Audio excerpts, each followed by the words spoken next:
Hey guys, welcome to Laratips.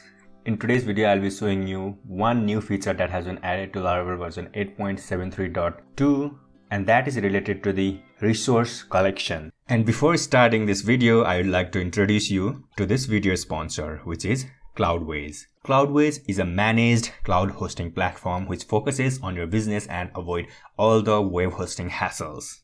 Cloudways will take care of the server setup for you, and you can go live in minutes using the Cloudways. You can select any one of these applications like WordPress, Laravel, PHP, etc.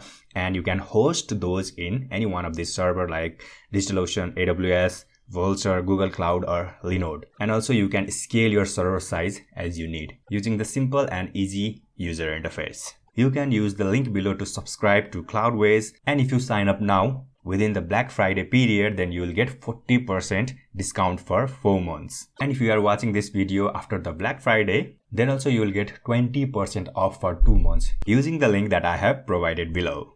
If you don't know about resource or resource collection, then it's basically just used to return the data whenever we call something from the API. Using the resource, we can make sure that all the data that is being returned to the client side is same. So the new thing is that we can change whatever that is being returned in the paginated data. So here I am just doing user paginate and I am returning this user resource collection with the users collection. So now if I come here and just go to laratips.test, then you can see here it is returning the 2 users that we are doing here paginated inside the data, and there are so many other things like links, meta, and inside the meta also we have links, and again we have this path per page and so many other things. But now anything other than that of the data we can modify. Let's say we don't want to pass all these links and meta to the client side, then we can do that. Now let's see how to do it. So I'll just go inside this user resource collection. You can see here it is just a simple user collection and I haven't modified it anything. Now there we can add a new method over here like this pagination information, and I have already prepared this beforehand from the pull request that has been sent to the Laravel. Now instead of this links and meta, I just want to return these things.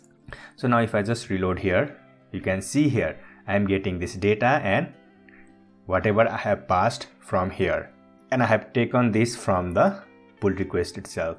So if you see here, add custom pagination information in the resource, and if you see here in the files changed, you can just see here in the test it is like this, and these things are added to the code base. So it is just checking if this pagination information method exists, then it is returning whatever that it returns, otherwise it is returning whatever it used to return before.